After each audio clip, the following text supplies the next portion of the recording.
আপনার বয়সের মধ্যে 20-30 হয়ে গিয়েছে, আপনি কি করেছেন? আপনি আপনাদের পূর্বপুরুষদের দিকে তাকান তো, 20-30 বছর তারা কি করেছে? 20-30 বছর তারা এই গোটা পৃথিবীতে তারা চষে বেরিয়েছে। যুবকদের সবচেয়ে সবচেয়ে ঘৃণিত যে অভ্যাসটি অথবা তাদের জন্য সবচেয়ে ডিস্ট্রাকটিভ যে জিনিসটি, তাহলে যে তাদের সময়ের কোনো মূল্য নাই তাদের কাছে।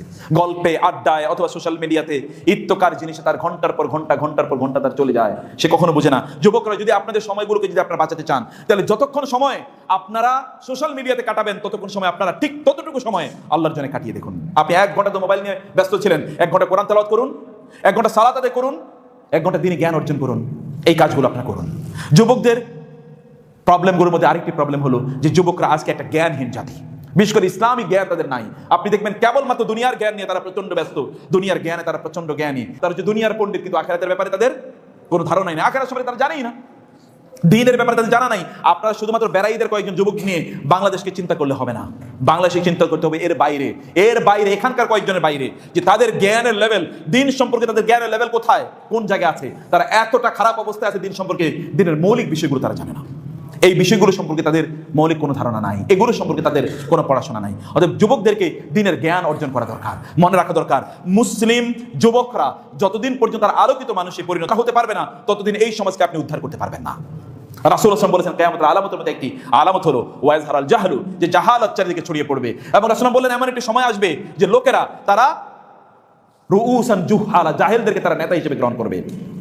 তারা তাদেরকে জিজ্ঞেস করবে এবং তারা এমন কিছু তাদেরকে বলবে যেগুলো না আছে কোরআন এবং না আছে সুন্নায়, এবং তারা নিজেরাও পথভ্রষ্ট, ফাদাল্লু ওয়া আদাল্লু, তারা নিজেরাও পথভ্রষ্ট হবে, অন্যদেরকে তারা পথভ্রষ্ট করবে। Become enlightened and educated. আপনি জ্ঞানী হতে হবে, কারণ জ্ঞান আপনার সম্পদ। মনে রাখা দরকার, আল হিকমাতু দাল্লাতুল মুসলিম হাইসু ওয়াজাদাহা ফাহুয়া আহকু বিহা। রাসূল বলেছেন, জ্ঞান হচ্ছে মুসলমানের হারানো সম্পদ। আপনার হারানো সম্পদ, এটা আপনি যেখানে পাবেন এটাই আপনার, এটাকে আপনার নিতে হবে, ধরে নিতে হবে, এটাকে আপনার অর্জন করতে হবে। দিনী জ্ঞান অর্জন করার জন্য আপনাকে, আপনার বয়সের মধ্যে 20-30 হয়ে গিয়েছে, আপনি কি করেছেন? আপনি আপনাদের পূর্বপুরুষদের দিকে তাকান তো, 20-30 বছর তারা কি করেছে? 20-30 বছর তারা এই গোটা পৃথিবীতে তারা চষে বেরিয়েছে। আপনার পূর্বপুরুষদের দিকে তাকিয়ে দেখেন না, তারা 20-30 বছর তারা কি করেছে?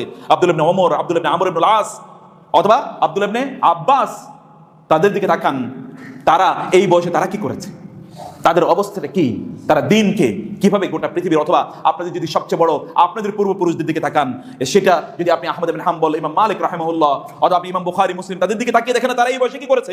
ইমাম নববীর দিকে তাকান, ইবনে হাজার আসকারী কত বছর বেঁচে ছিল তারা, ইমাম শাফি কত বছর বেঁচে ছিল, কত বছর তিনি যা লিখেছেন এগুলো তো আপনি পড়েও শেষ করতে পারবেন না।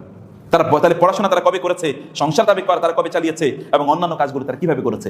আপনি আল্লাহ সুবহানাহু ওয়া তাআলা, আপনার তো সময় কোন দিকে আপনি কাটাচ্ছেন, আপনার সময় আপনি কোন দিকে কাটাচ্ছেন, সময়টাকে নিয়ে আপনি